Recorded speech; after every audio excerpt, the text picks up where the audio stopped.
Meu irmão sempre foi o escolhido. Eu descobri que eu não era invisível. Eu só nunca fui o favorito. Desde criança, tudo era sobre ele. Meu irmão, o filho dourado. Se ele tirava nota baixa, era pressão demais. Se eu tirava, era falta de esforço. Se ele errava, meus pais defendiam. Se eu errava, virava sermão no jantar inteiro. Eu cresci aprendendo a não pedir nada, porque pedir era egoísmo, enquanto ele ganhava tudo sem abrir a boca. Videogame novo, curso caro, celular do ano. Eu ganhava parabéns por não dar trabalho. Com 16 anos comecei a trabalhar, não porque queria, mas porque precisava. Meu dinheiro ajudava em casa, o dele ficava só para ele, e mesmo assim meu pai dizia com orgulho: "Seu irmão vai longe, é diferente de você." Eu engolia seco, sempre engoli. O auge foi no meu aniversário de 20 anos. Um bolo simples, sem presente. Minha mãe disse: "Desculpa, filho, o dinheiro apertou." 2 semanas depois, meu irmão ganhou um carro usado. Investimento no futuro dele, disseram. Foi ali que algo morreu em mim. Não fiz escândalo, não briguei, só parei de tentar. Meses depois, saí de casa. Aluguel pequeno, vida apertada, mas minha. Meus pais ficaram frios. Disseram que eu estava sendo ingrato, engraçado. Anos sustentando a casa não contaram como gratidão. O tempo passou. Eu cresci, errei, aprendi. Meu irmão não. Pulou de sonho em sonho, sempre bancado, sempre protegido. Até o dia em que meus pais me ligaram desesperados.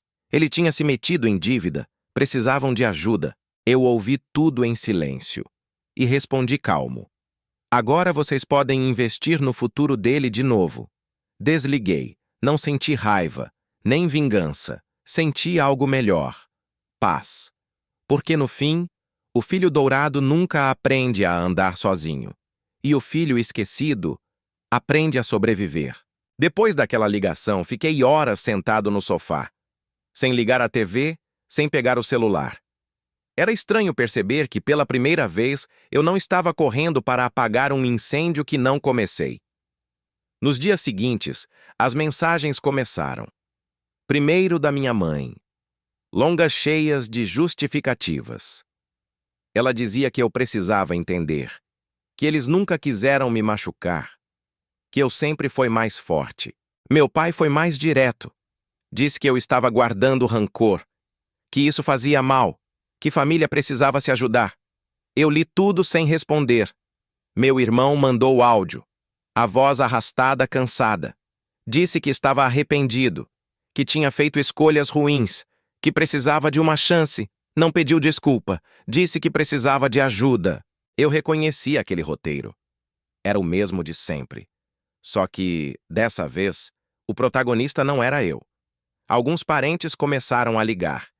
Diziam que eu tinha que ser maior que isso, que meus pais estavam sofrendo, que eu podia resolver tudo com uma atitude. Ninguém perguntou como eu estava, ninguém perguntou o que eu senti por anos. Na terapia comecei a entender algo essencial. O filho dourado não é forte, ele é protegido. E o filho esquecido não é fraco, ele só aprende cedo que não pode cair. Passei a revisitar memórias antigas, coisas pequenas, mas constantes.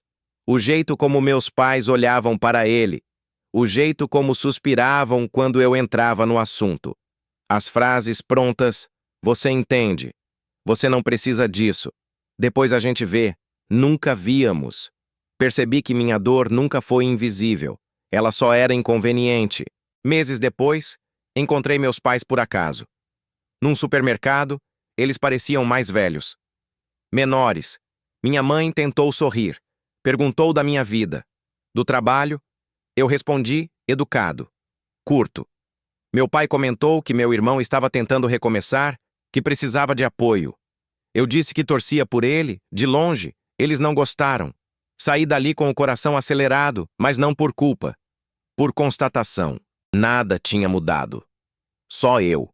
Hoje, quando penso no termo filho dourado, não sinto inveja. Sinto pena. Porque alguém que cresce sem ouvir não, nunca aprende limite. Nunca aprende consequência. Eu aprendi tudo isso sozinho. E foi isso que me salvou. Não virei o favorito, nunca vou ser, mas virei livre. E liberdade, depois de uma vida inteira sendo o segundo plano, vale mais do que qualquer lugar ao sol. Depois daquele encontro no supermercado, eu entendi que o ciclo só se repetiria se eu permitisse. E pela primeira vez, eu não permiti. Meu irmão tentou de novo algumas semanas depois. Dessa vez apareceu no meu trabalho, sem avisar. Ficou parado na porta, olhando em volta, como se estivesse tentando entender como eu tinha chegado ali sem ele. Disse que precisava conversar, que era coisa rápida. Aceitei, mas não por ele, por mim. Sentamos num café próximo. Ele começou falando do passado, do quanto nossos pais erraram, do quanto ele também sofreu pressão. Era estranho ouvir aquilo, porque nunca foi ele quem carregou o peso. Quando eu perguntei por que ele nunca me defendeu, ele desviou o olhar. Disse que não sabia. Disse que era assim desde sempre. Então veio o pedido, disfarçado, cuidadoso. Ele precisava de um lugar para ficar por um tempo, só até se reorganizar. Prometeu que seria diferente. Eu respirei fundo e disse não, sem discurso, sem explicação longa. Ele se irritou. Disse que eu estava me achando melhor, que o sucesso tinha me transformado. Eu respondi algo que nunca tinha dito em voz alta, que ele sempre teve tudo, e que eu só tinha aprendido a não cair. Ele saiu bravo, batendo a porta do café. Naquela noite meus pais ligaram, os dois juntos, no viva voz. Disseram que eu tinha humilhado meu irmão, que ele estava destruído, que eu precisava lembrar que ele sempre foi mais sensível. Ali ficou claro. Mesmo no fundo do poço, ele ainda era o filho a ser protegido. Desliguei, não bloqueei, só desliguei. Com o tempo, as tentativas diminuíram. As histórias chegaram por terceiros. Meu irmão pulando de sofá em sofá, meus pais reclamando da ingratidão da vida. E eu seguia, construindo algo simples, sólido, meu. Hoje, quando alguém me pergunta se eu não sinto falta de ter sido o favorito, eu sorrio. Porque ser o filho dourado custa caro, custa autonomia, custa maturidade, custa identidade. Eu não fui escolhido. E isso me obrigou a me escolher. No fim, entendi algo que ninguém nunca disse em casa. O amor que privilegia um filho destrói dois. Um vira dependente. O outro aprende a sobreviver sozinho. E eu sobrevivi. O tempo fez o que nenhuma conversa conseguiu. Escancarou as consequências. Meu irmão parou de aparecer nas histórias como coitado. Passou a ser descrito como problema. Sempre atrasado, sempre devendo, sempre exigindo. Meus pais começaram a reclamar dele do mesmo jeito que reclamavam de mim no passado. A diferença é que, comigo, eles exigiam maturidade. Com ele pediam paciência ao mundo. Nunca funcionou. Um dia, minha mãe me ligou chorando. Choro real, cansado. Disse que não aguentava mais, que ele não ajudava em casa, que gastava o pouco que entrava, que não respeitava regras. Eu ouvi tudo em silêncio. Quando ela parou, perguntei algo simples. E quando eu reclamava disso, vocês me ouviram? Ela não respondeu. Só respirou fundo. Ali não houve pedido de perdão. Mas houve algo raro. Reconhecimento. Mesmo assim, não voltei atrás, porque entender tarde não repara cedo. Nos meses seguintes, meus pais começaram a depender um do outro de verdade, sem o filho forte, sem o plano invisível. E foi aí que perceberam o tamanho do vazio que tinham criado. Eu segui minha vida. Com erros, com limites, com escolhas minhas. Aprendi a celebrar pequenas vitórias, pagar minhas contas, cuidar da minha saúde, dormir tranquilo, algo que nunca existiu naquela casa. Hoje, quando penso no conceito de filho dourado, vejo como uma maldição disfarçada. Ele cresce acreditando que merece tudo. E o mundo não concorda. O filho esquecido cresce acreditando que não merece nada, até aprender a se dar. Eu me dei uma chance. E foi isso que mudou tudo. Não esperei que meus pais mudassem, nem que meu irmão aprendesse. Eu mudei de lugar. E às vezes é só isso que a gente precisa para finalmente respirar. Teve um momento específico em que eu soube que não tinha mais volta. Foi simples, quase banal. Meu pai me ligou num domingo à tarde, voz cansada, sem acusação dessa vez. Disse que estava difícil, que a casa estava pesada, que meu irmão não escutava ninguém. E então soltou como quem testa o terreno. Se você conversasse com ele, talvez ele te ouvisse.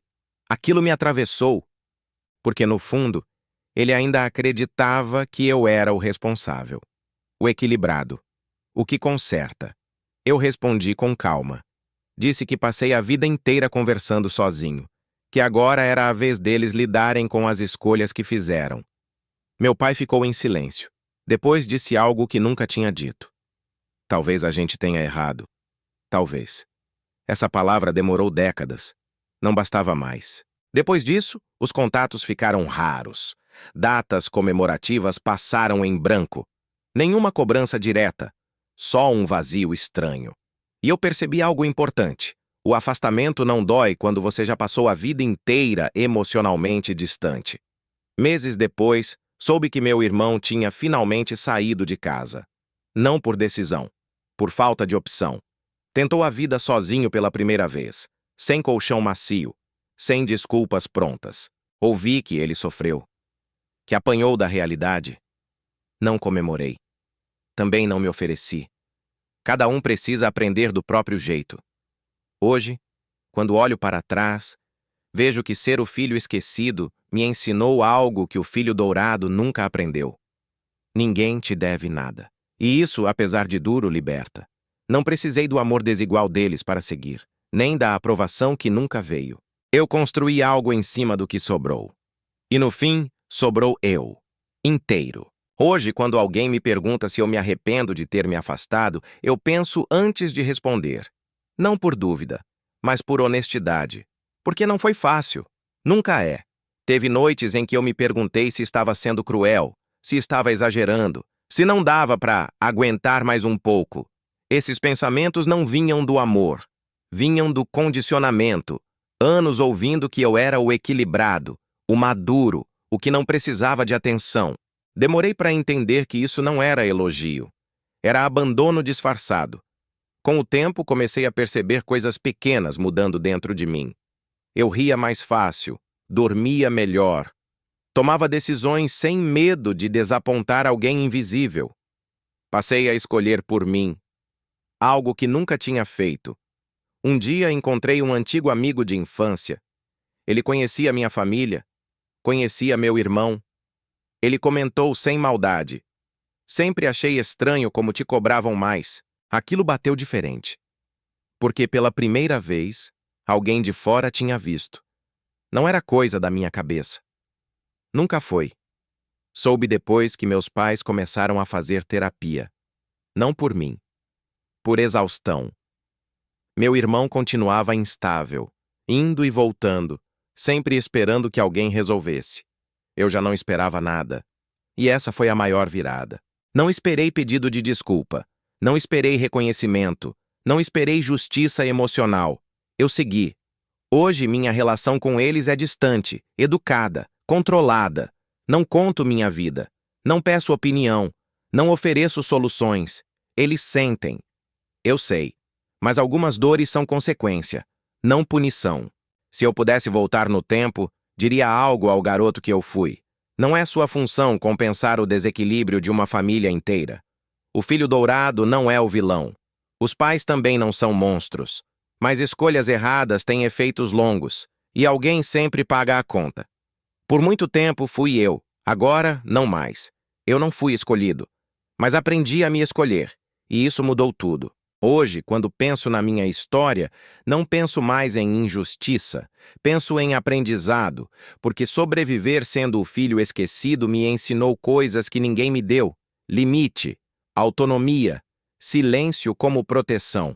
Meu irmão ainda existe na minha vida como uma lembrança, não como presença. Meus pais existem como pessoas, não como autoridade emocional. Eu não odeio nenhum deles. Isso também levou tempo. O ódio mantém o vínculo, a indiferença encerra. Aprendi que não adianta discutir com quem precisa que você seja pequeno para se sentir grande. nem tentar convencer quem só escuta o filho que escolheu. Eu parei de competir por um amor que nunca foi justo. E quando fiz isso, algo curioso aconteceu. Minha vida começou de verdade. Hoje eu tenho rotina, tenho planos, tenho paz. Não preciso provar nada para ninguém, nem ser exemplo, nem ser salvador. Sou só um homem comum que entendeu, talvez tarde, que família não é quem te coloca num pedestal. É quem não te empurra para o chão. Se você chegou até aqui e sentiu um aperto no peito, eu te digo uma coisa com toda certeza. Você não está quebrado. Você só cresceu em terreno errado. Às vezes, o maior ato de amor próprio é aceitar que nunca foi sobre você. E ir embora. Depois que eu achei que tinha encerrado tudo dentro de mim, a vida fez questão de provar que histórias mal resolvidas sempre tentam voltar. Quase um ano depois do último contato, minha mãe apareceu na porta do meu apartamento, sem avisar, sem ligar antes. Quando abri, demorei alguns segundos para reconhecer aquela mulher. Ela parecia menor, mais frágil. Não trazia sacolas, não trazia acusações. Só um envelope na mão. Ela perguntou se podia entrar. Minha primeira reação foi dizer não. Mas algo em mim queria ver até onde aquilo iria. Sentou no sofá. Olhou ao redor. Como se estivesse tentando entender quem eu tinha virado. Disse que meu pai estava doente. Nada grave ainda, mas o suficiente para assustar. Falou do meu irmão. Que ele tinha finalmente quebrado de vez. Dívidas, pontes queimadas, nenhum plano. E então ela chorou. Não como antes, não como vítima. Chorou como alguém que percebeu tarde demais. Ela disse algo que nunca tinha dito em voz alta. A gente colocou tudo nas costas erradas.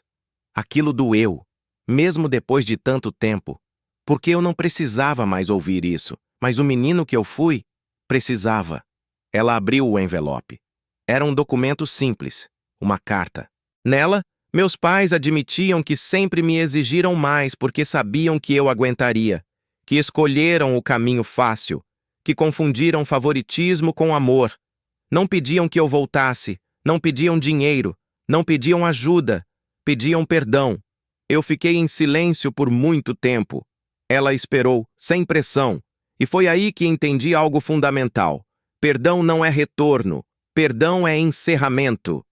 Eu disse que aceitava o pedido, mas que minha vida não tinha espaço para o papel que me deram no passado. Ela assentiu. Talvez já esperasse isso.